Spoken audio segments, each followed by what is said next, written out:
So you and I are married. We're not married. Relax, it's just pretend. I don't want to pretend. Schedule like it. Okay. If we're married, I want a divorce. You two like this all the time? Yes.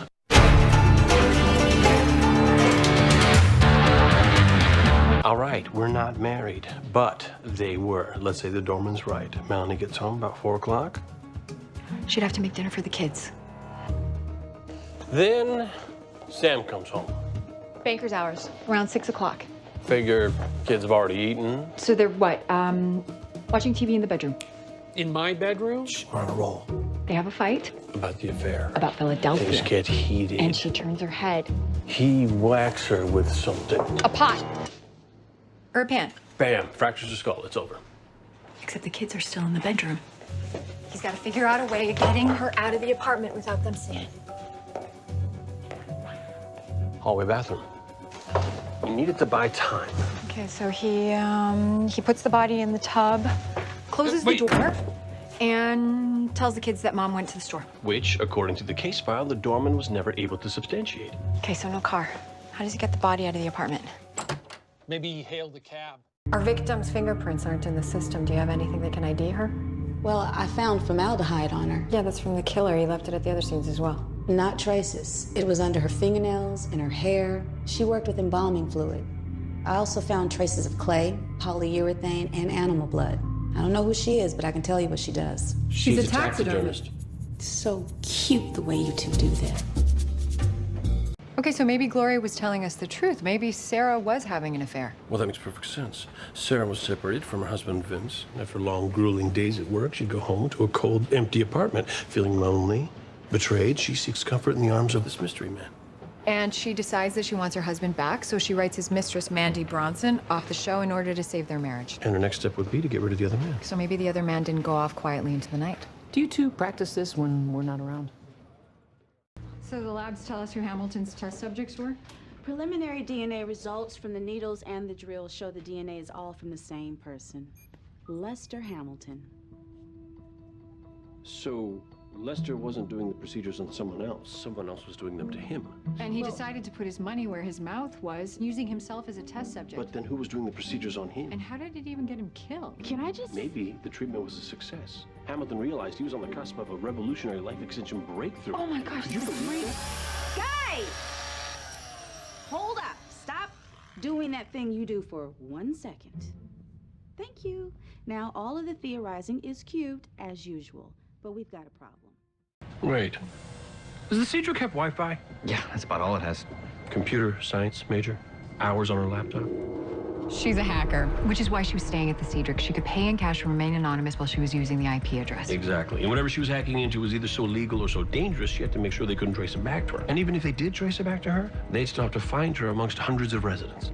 So she created a whole false persona. And who's gonna look twice at a runaway hooker? I mean, she's like the girl with the dragon tattoo. Only they did find her, which is why we can't find her laptop. Whoever she went up against killed her and took it. 3 deaths, all leading back to the law firm of Banks and Bauer. Is it just me, or is this starting to smell like a John Grisham novel? A single car accident with no witnesses? Guys, this is a classic conspiracy cover-up.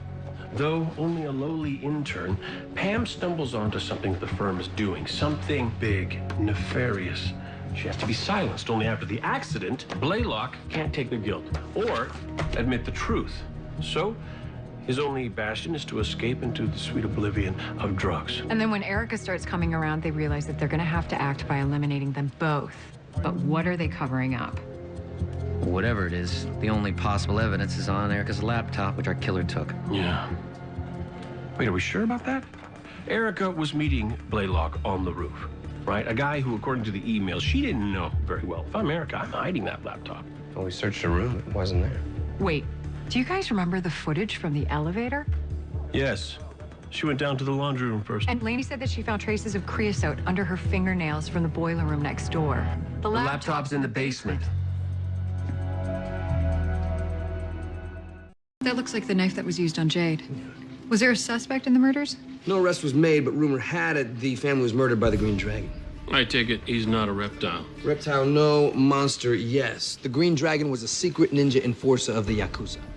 All of Okinawa was scared of this guy, and for good reason. He's a ruthless killer. Okay, so what does all of this have to do with Jade?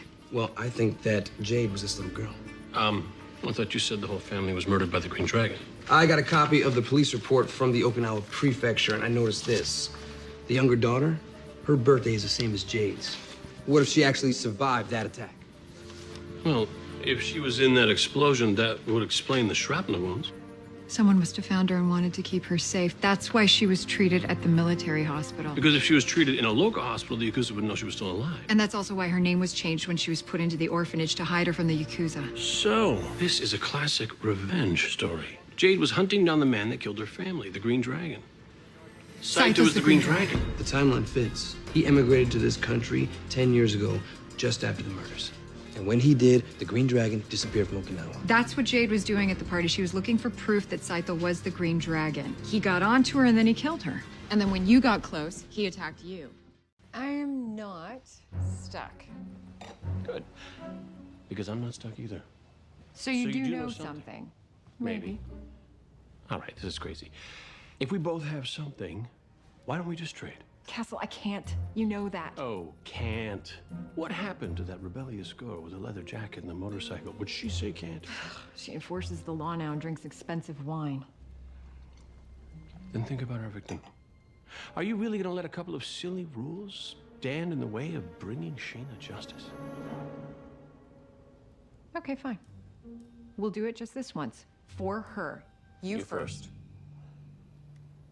We'll go at the same time. Ready? Yeah.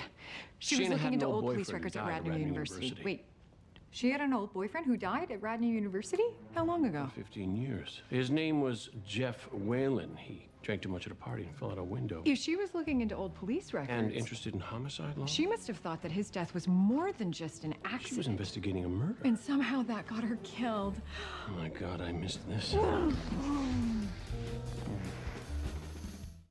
Since when does heroin look like that? Since it's synthetic heroin, an opioid manufactured to replicate a heroin high. In fact, this stuff actually improves on it, because according to the analysis I ran, it's laced with TTX. The same poison that almost killed me? What, heroin isn't dangerous enough? Because that poison works by blocking synapses.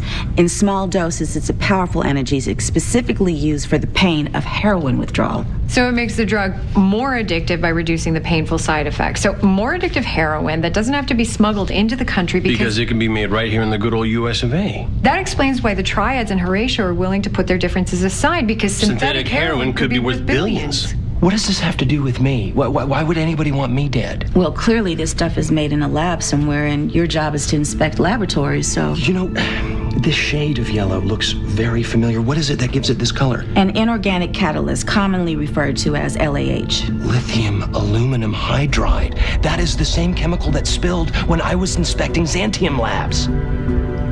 This is why they wanted you dead. When the synthetic heroin hits the streets, it'll come out that it was made with LAH. And since you knew the lab had purchased large amounts of LAH... They couldn't take the risk that I might see something on the news, put the pieces together, and report it to the authorities. Which means... Someone at Xantium Labs is trying to kill me. Oh my gosh, is that what we sound like? I certainly hope not. I mean, it was cute, but just overly.